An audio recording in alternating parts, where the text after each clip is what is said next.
नमस्कार, मी सायली तुम्हा सर्व रसिक श्रोत्यांचं प्रेक्षकांचं अगदी मनपूर्वक स्वागत करते आणि आभारही मानते. आणि अर्थात मी आज विशेषत्वाने आभार मानेन ते महासंग्रामचे संस्थापक श्री संग्रामजी सलगर यांचे. आज 31 मे अर्थात पुण्यश्लोक राजमाता अहिल्यादेवी होळकर यांची आज 296वी जयंती.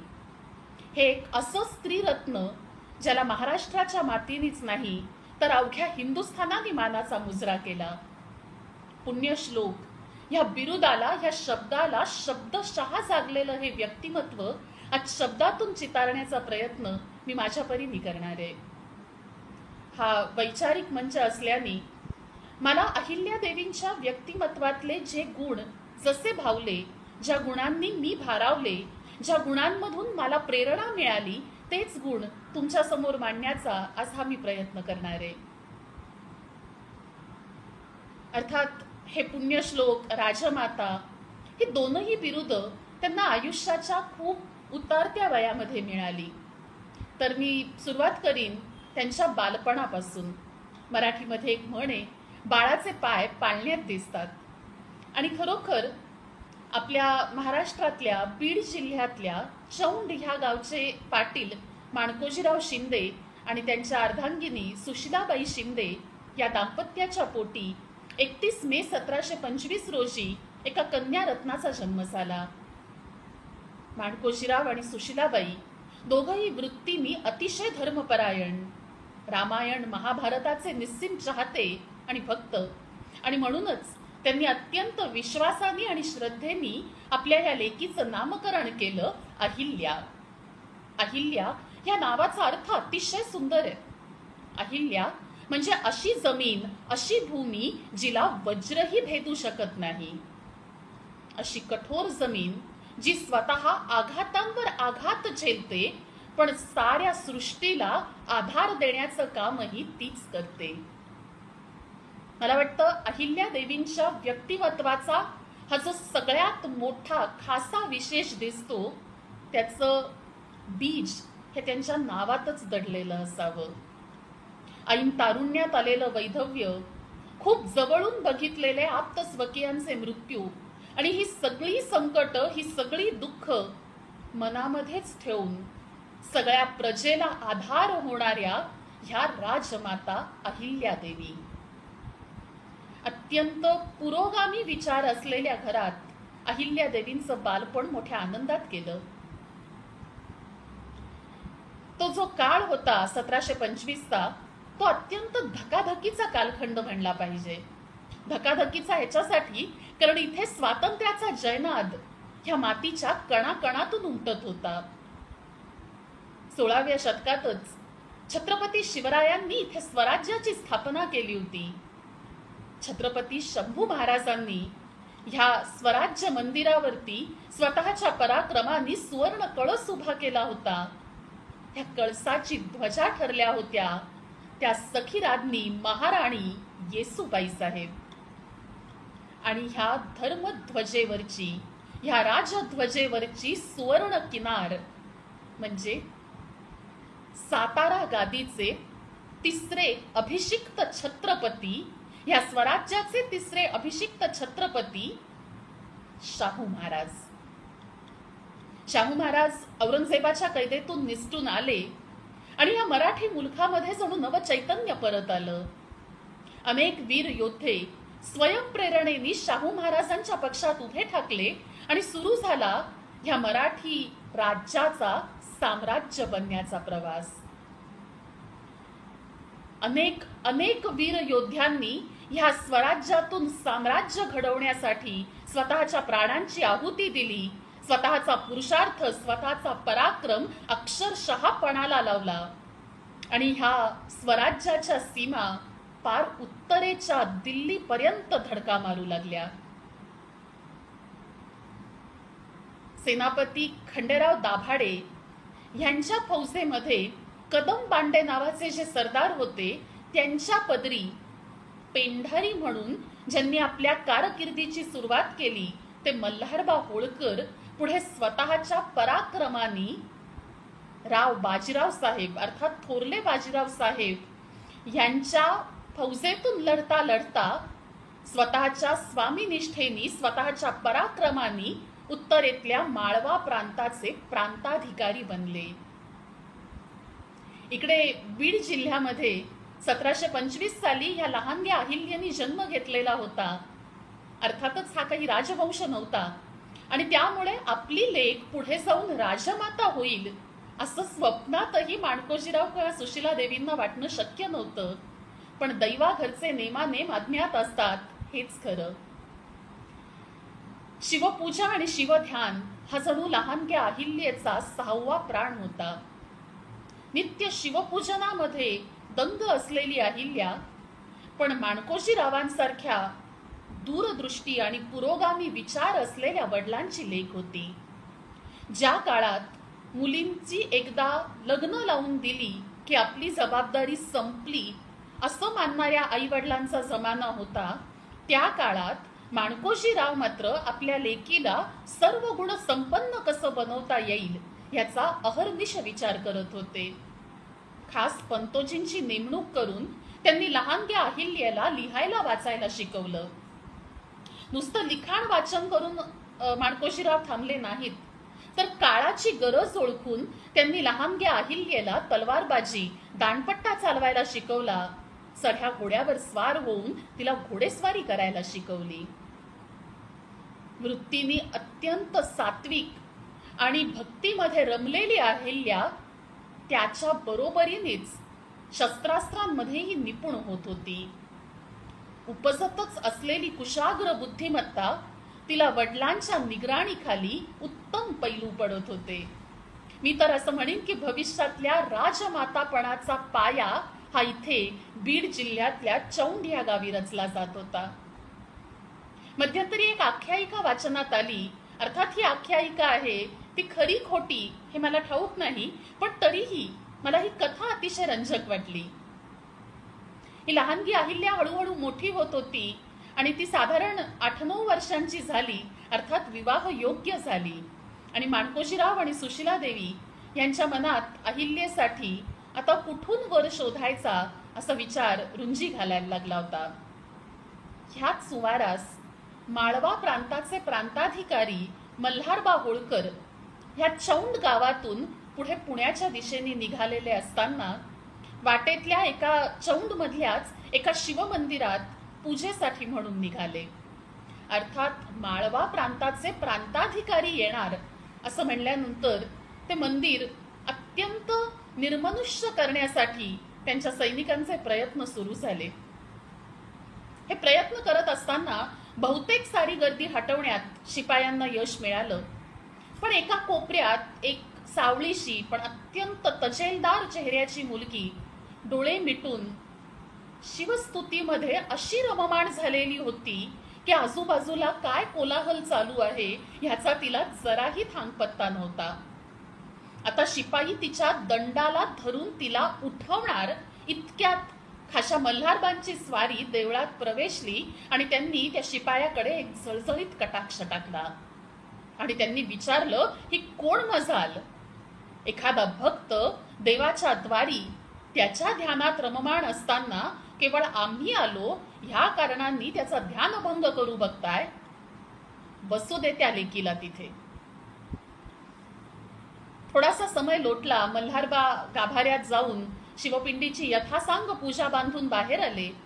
तोवर ह्या लेकीचं ध्यानही आटपत आलेलं होतं आणि अचानक समोर स्वार शिपाई बघून ही मुलगी थोडीशी गांगरली आणि चटकन आपला परकर सावरत घराच्या दिशेने धावत निघणार तोच मल्हारबांनी मागून हाक मारली, नाव काय?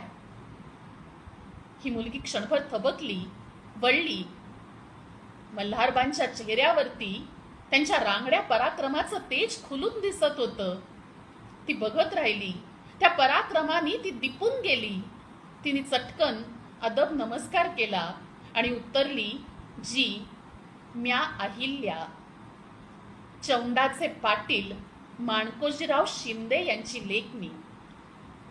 मल्हारबा हसले आणि म्हणाले, शिवध्यान रोज लावतेस? मुलगी हसली आणि म्हणाली, मी नाही लावत शिवध्यान, शिवप्रभू माझ्याकडून लावून घेतात ध्यान. मल्हारबांना उत्तर अतिशय आवडलं. त्या मुलीचा विनम्र आणि निगर्वी स्वभाव त्यांना अतिशय भावला आणि मल्हारबांनी मनातल्या मनातच काही मनसुबे रचायला सुरुवात केली. यथावकाश पूजा करून मल्हारबांची स्वारी आली ती थेट पाटलांच्या दारामध्ये. पाटील चटकन उठून स्वागताला सामोरे गेले.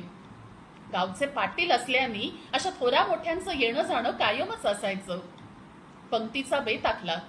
पंगत बसली आणि लहानगी अहिल्या आई बरोबर वाढायला म्हणून आली आणि बघतच राहिली. वडिलांच्या मांडीला मांडी लावून बसले होते ते देवळात भेटलेले थोर सत्पुरुष. अहिल्यानी त्यांना जेवण तर वाढलं, पण अहिल्या त्यांच्याकडे एकटक निरखून बघत होती आणि वडिलांनी ओळख करून दिली, हे माळवा प्रांताचे प्रांताधिकारी महापराक्रमी मल्हारबा होळकर. जेवण पार पडली.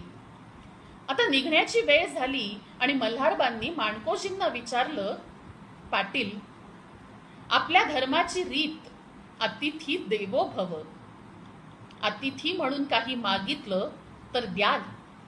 आणि पाटलांनी हात जोडून सांगितलं, तुमच्यासारख्याला कोण नाही म्हणणार जी. आमच्या प्राणासकट काही बी मागा, आम्ही दिलं असे. मल्हारबा हसले आणि म्हणले, तुमचा प्राणच मागणार आहोत. ही तुमची लेक आमच्या पुत्रासाठी कुलवधू म्हणून मागतो आहोत, द्याल. आणि माणकोजीराव हरखून गेले. एका सामान्य पाटलाची लेक आता माळवा प्रांताच्या प्रांताधिकाऱ्याची सून होणार होती. यथावकाश विवाह पार पडला आणि जेमतेम 8व्या-9व्या वर्षी ही लहानगी अहिल्या बीड प्रांत सोडून माळव्यात इंदोरमध्ये राहायला आली. सासरे मल्हारबा आणि सासूबाई गौतमाबाई यांनी अक्षरशः पोटच्या पोरीसारखं प्रेम अहिल्यावरती केलं. पती खंडेराव शूर होते, पराक्रमी होते. अहिल्या अत्यंत धर्मपरायण पतिनिष्ठ पतिव्रता पत्नी होती.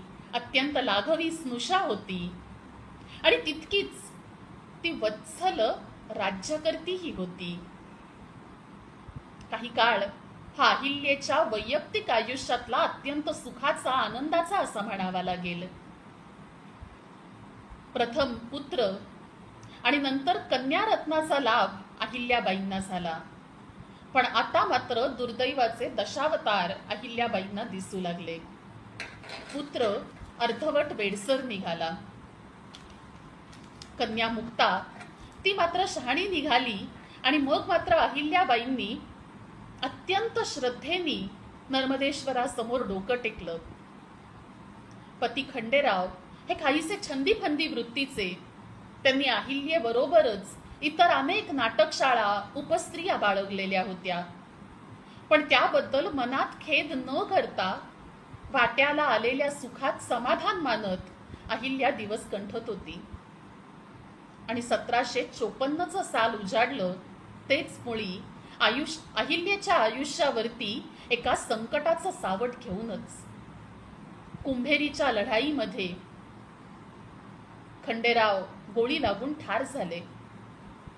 जेमतेम 29व्या वर्षी अहिल्या विधवा झाली.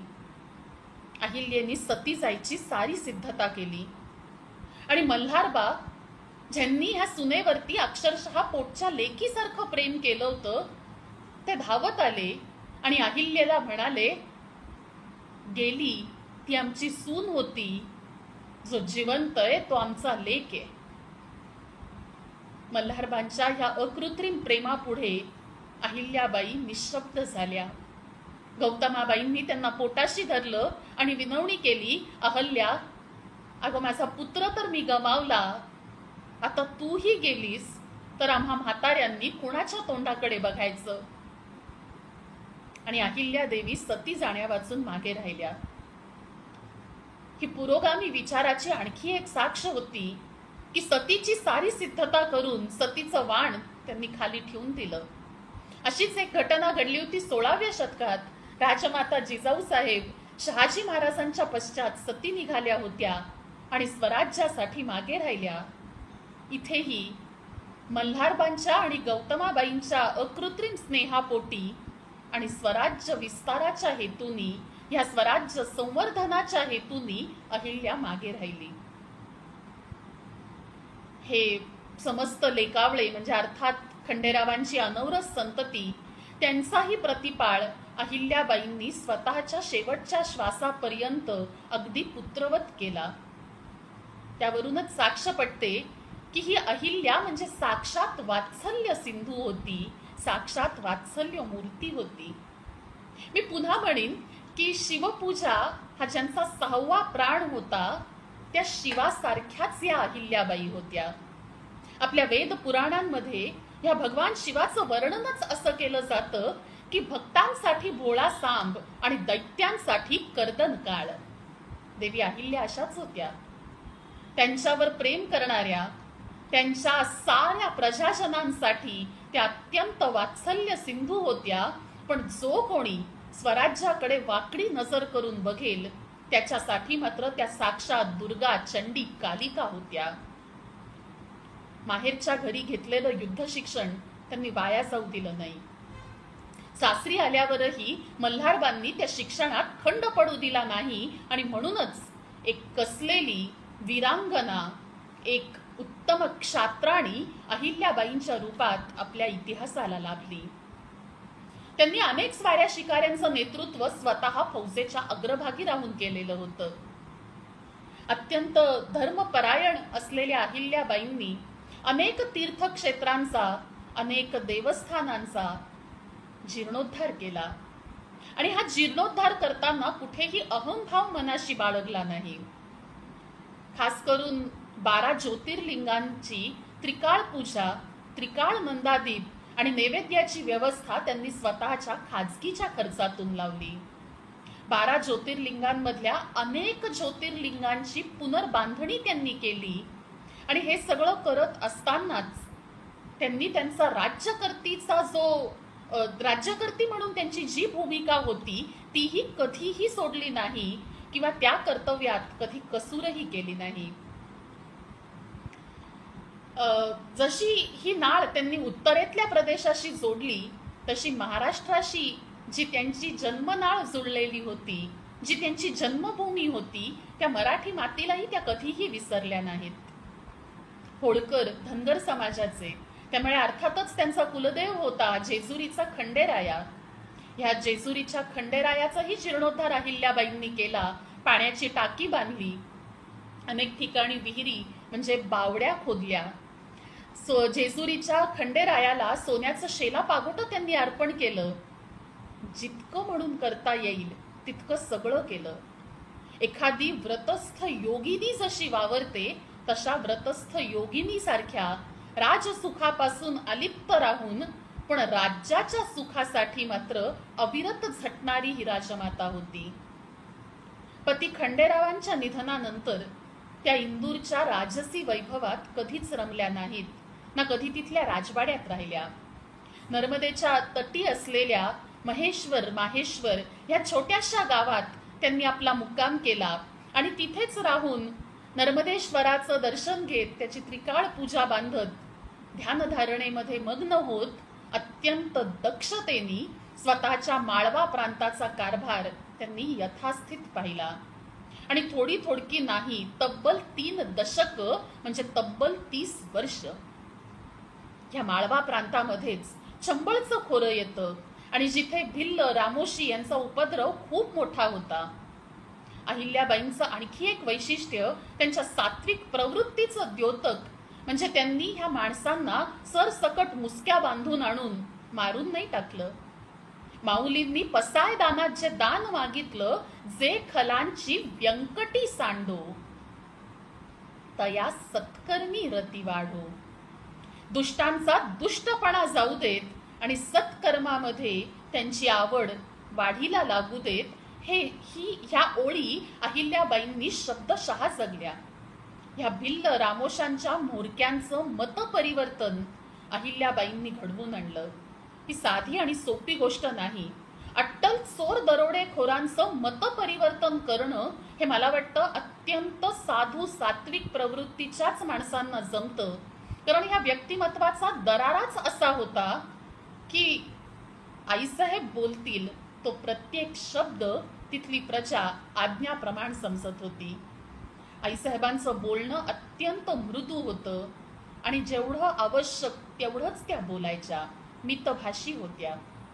त्यांनी या मोरक्यांना धरून आणलं आणि सांगितलं, बाबांनो, दुसऱ्याचे जीव घेऊन काय हशील? त्यापेक्षा जे असा दंगाधोपा करतील, प्रजेला नडतील, अशांचा बंदोबस्त तुम्ही करा. राज्याची गस्त घालण्याचं कामच त्यांना दिलं आणि चंबळचं खोरं किमान 30 वर्ष तरी सुरक्षित राखलं. हे केवढं मोठं यश आहे. मला त्यांच्यातला जाणवलेला आणखी एक गुण म्हणजे प्रजाहितदक्ष राजमाता. प्रजाहितदक्ष असं जेव्हा मी म्हणते त्याला अनेक कारण आहेत. कारण जेव्हा 1754 मध्ये खंडेरावांचा मृत्यू झाला, 1766 मध्ये जेव्हा मल्हारबांचा मृत्यू झाला, तो काळच असा आहे की नुकतंच पानिपतचं युद्ध घडून गेलेलं आहे. 1.25 लाख बांगडी फुटलेली आहे. एकंदरीतच सगळीकडेच पुन्हा एकदा अंधारून आलेलं आहे. अंधारून आलंय ह्याचा अर्थ मराठे हतबल झालेत, त्यांच्यातली वीरश्री संपली आहे असं अजिबातच नाही. मराठे हरलेत. ते केवळ एक लढाई. मराठ्यांची वृत्ती अजूनही विजिगीषूच आहे, पण उत्तरेत मराठ्यांनी तग धरणं हे त्यावेळेला सर्वात जास्त महत्वाचं होतं. आणि अशा अत्यंत अवघड, अत्यंत धकाधकीच्या कालखंडात अहिल्याबाईंनी राज्याची सूत्र स्वतःच्या हाती घेतली आहेत. अर्थात मल्हारबांच्या हयातीतही मल्हारबांच्याच आज्ञेनी अहिल्याबाई राजकारणामध्ये सक्रिय सहभागी होत्याच. पण मल्हारबांच्या मृत्यूनंतर मात्र घरातलं सगळ्यात मोठं जबाबदार व्यक्तिमत्व म्हणून या राज्याची धुरा अहिल्याबाईंच्या कोवळ्या खांद्यावर येऊन पडली होती. हा काळ असा आहे की पुण्यातही नानासाहेबांचा मृत्यू झालेला आहे.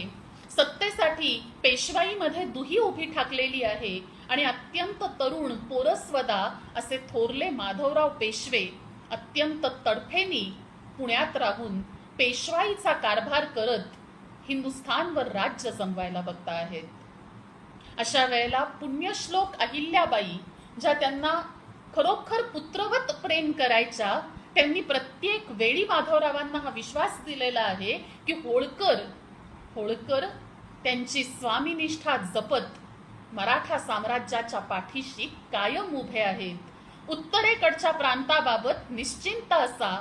आम्ही इथे आहोत तोवर कुणीही थेट साताऱ्यापर्यंत, छत्रपतींपर्यंत पोहोचू शकत नाही.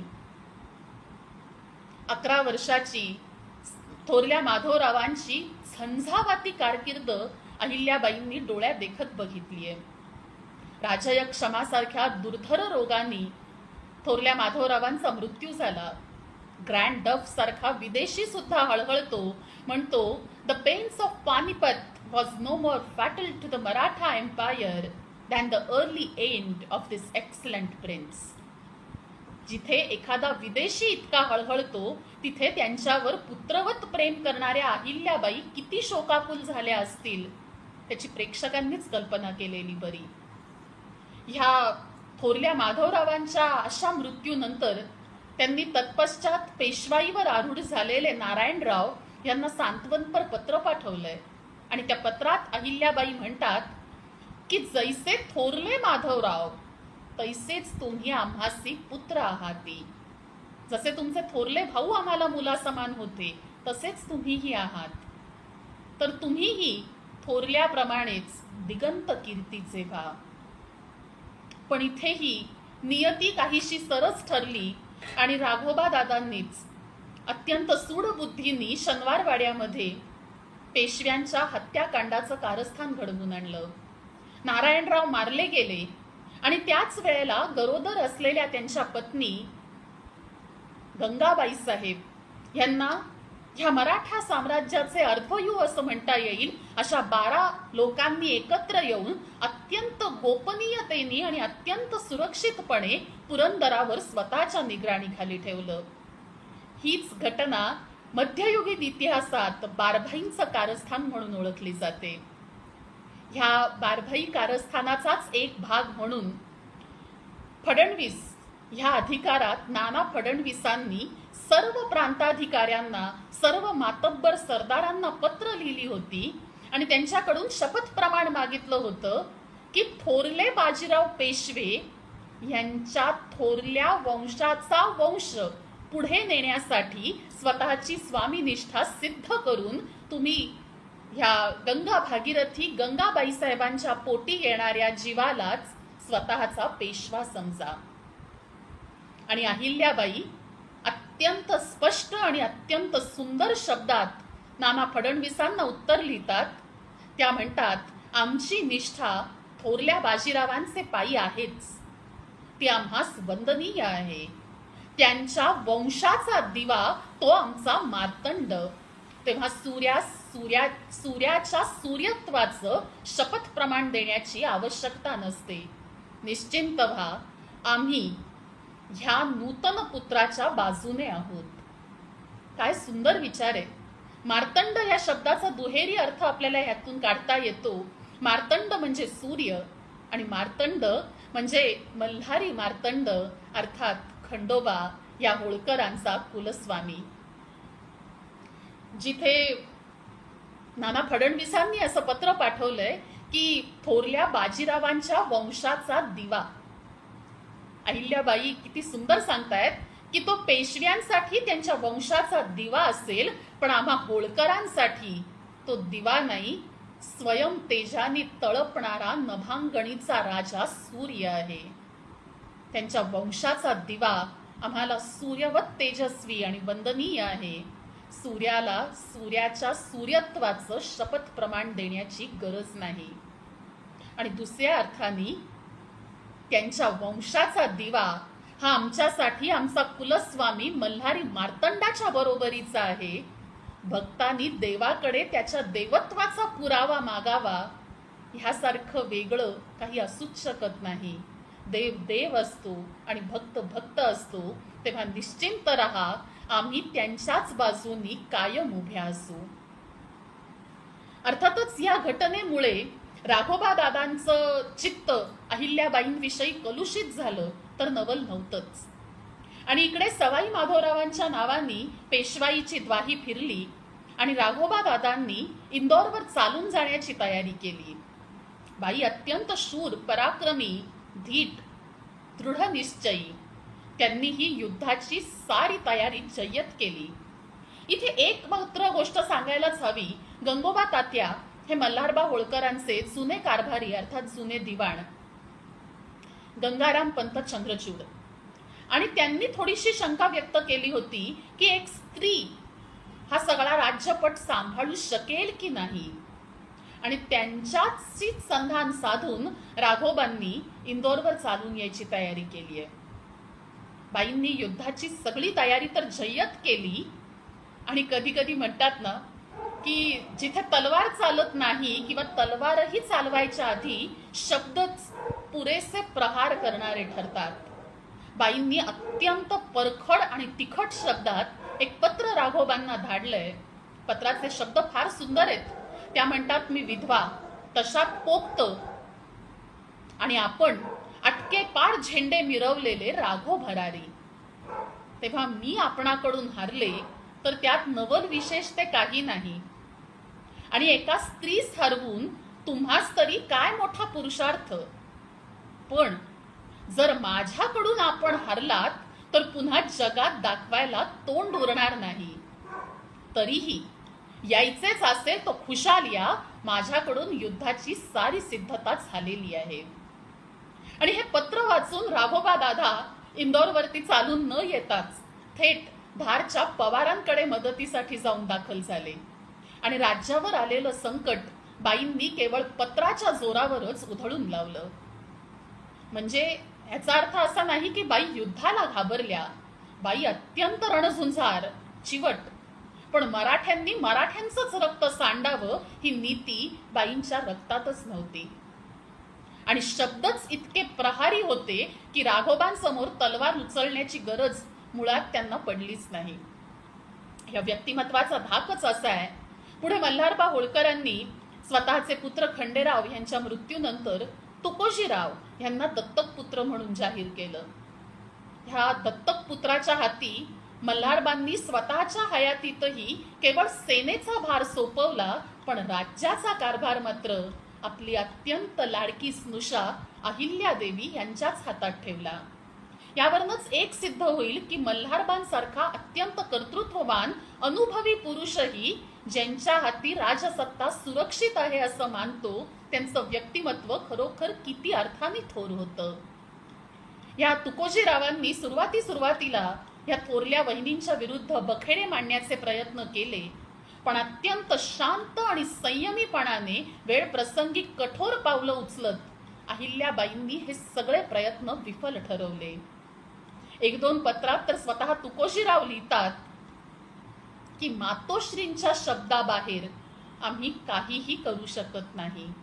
आम्ही केवळ सेनेचे नायक, राज्याच्या सर्वाधिकारी त्या केवळ मातोश्री होत. अर्थात हे तुकोजीरावांचे जरी हताश आणि उद्विग्नतेचे उद्गार असले तरी त्यातून सत्य लपत नाही. सत्य हेच होतं की तुकोजीराव हे केवळ सेनेचे नायक होते, पण राज्याच्या सर्वाधिकारी ह्या मात्र केवळ आणि केवळ अहिल्यादेवी होत्या. त्यांची स्वामीनिष्ठा तर अजोड होतीच, त्या करारी राजकारणी होत्या आणि ह्या राजकारणामध्येच अर्थव्यवस्था हा एक अत्यंत जिकिरीचा विषय त्यांनी फार सुंदर पद्धतीने हाताळलेला होता. तत्कालीन मध्ययुगाचा कालखंड हा शेतीवर उपजीविका करणाऱ्या लोकांचा काळ. या शेतीमध्ये सातबाराची पद्धत अहिल्याबाईंनी अंमलात आणली. सातबारा हे आजही प्रचलित असलेलं एक रूप, म्हणजे आपणही असं म्हणतो की सातबारावरती नाव आलं म्हणजे झालं, पण सातबारा ह्या शब्दाचा नेमका अर्थच आपल्याला ठाऊक नसतो. पहिल्यांदा अहिल्याबाईंनी टॅक्स म्हणजे कर गोळा करण्यासाठी ही सातबारा पद्धत अंमलात आणली. 12 झाडं लावल्यानंतर त्यातल्या 7 झाडाचं उत्पन्न हे ज्यांनी ती जमीन कसली त्याचं, तर 5 झाडांचं उत्पन्न हे सरकारचं. किती सुंदर पद्धत त्यांनी अंमलात आणली, 7-12. तीच पद्धत थोडेफार बदल होत होत आपण आजही वापरतोच आहोत, पण ह्या योजनेच्या करत्या करवित्या होत्या त्या अहिल्यादेवी होळकर. ब्रिटिशांचा जो अंतस्थ हेतू होता तोही अहिल्याबाईंनी फार उत्तम तऱ्हेने जाणलेला होता. अहिल्याबाई नेहमी म्हणायच्या की थोरले छत्रपती म्हणजे अर्थात शिवराय असं म्हणायचे की हे फिरंगी कोणी सामान्य साहुकार नव्हत, साहुकार करता करता इथे राज्यच करावे ही यांची कांक्षा. इथे व्यापाराचं निमित्त करून आलेले हे फिरंगी टोपीकर फक्त व्यापारी नाहीत, हे उद्याचे सत्ताधीश व्हायला बघतायत, तर त्यांना जागच्या जागीच ठेचायला हवं. ह्या उत्तरेच्या माळवा मुलखामध्ये ब्रिटिशांना जराही थारा या 30 वर्षामध्ये अहिल्याबाईंनी मिळू दिला नाही. जसं मी मगाशी म्हणलं की अत्यंत पुरोगामी विचाराच्या घरात त्यांचं लहानपण गेलेलं होतं. असाच एक पुरोगामी विचार त्यांनी स्वतः जपला होता, तो म्हणजे सती जाण्यापासून त्या मागे फिरल्या होत्या. तसाच आणखी एक सुंदर पुरोगामी विचार म्हणजे त्यांनी स्वतःच्या लेकीचं मुक्ताचं स्वयंवर जाहीर केलं होतं. ज्या काळात स्त्री ही केवळ एक अशी वस्तू किंवा अशी व्यक्ती की जिचा विवाह लावून दिला की आपला संबंध संपला असं मानणाऱ्यांचा काळ होता, तिथे त्यांनी स्वतःच्या लेकीला सीतेसारखी, द्रौपदीसारखी वीर्यशुल्का म्हणून जाहीर केलं होतं. तिच्या प्राप्तीसाठी एक पण लावला होता आणि तो पण लावतानाही त्यांचं राजमाता पण इथे डोकावताना दिसतं. पणच असा होता की जो कोणी भिल्ल, गुंड, लुटारू ह्यांचं पारिपत्य करेल, त्यांच्यावरती विजय मिळवेल आणि त्यांना आपल्या अधीन करून घेईल, अशाच मुलाला मी माझी लेक देईन.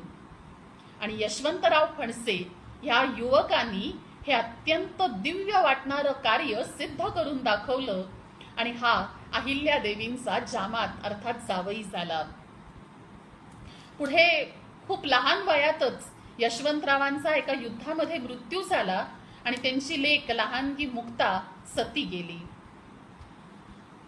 सर्वप्रथम पती खंडेराव, तत्पश्चात पुत्र मालोजीराव, त्याच्यानंतर सासरे मल्हारबा, त्यांच्याबरोबर गेलेल्या गौतमाबाई आणि तत्पश्चात लेक मुक्ता यांचे डोळ्यात देखत मृत्यू अहिल्याबाईंनी बघितले आणि पचवले, पण स्वतःच्या दुःखाचा पडसादही त्यांनी कधीही प्रजेवरती उमटू दिला नाही. एकंदरीतच अहिल्यादेवी असं फक्त म्हणलं जरी तरी एक श्वेतांबरा, श्वेत वस्त्र नेसलेली, कपाळी टिळा असलेली, हातामध्ये जपमाळ घेतलेली आणि दुसऱ्या हातात शिवपिंड धारण केलेली एक शिवयोगिनीच नजरेसमोर उभी ठाकते. ही खरोखर व्रतस्थ राजयोगिनीच, एका राज्याची स्वामिनी असूनही व्रतस्थपणे योगिनीसारखं आयुष्य कंठणारी ही राजमाता होती.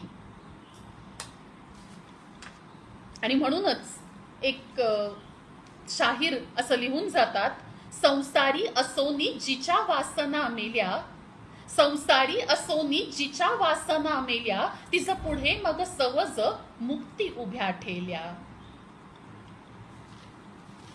मी जेव्हा जेव्हा ह्या अहिल्यादेवींचा विचार करते, खरं तर सांगण्यासारखे, बोलण्यासारखे अनेक मुद्दे आहेत, पण जेव्हा जेव्हा मी अहिल्यादेवी असा विचार करते तेव्हा तेव्हा अहिल्यादेवी दिसतात ते मंदिरांची, तीर्थस्थानांची, पाणपोयांची व्यवस्था करणाऱ्या, अत्यंत धार्मिक, अत्यंत सात्विक, अत्यंत सोज्वळ आणि तरीही प्रजाहितदक्ष आणि रणांगण धुरंधर अशा स्त्रीरत्न म्हणून.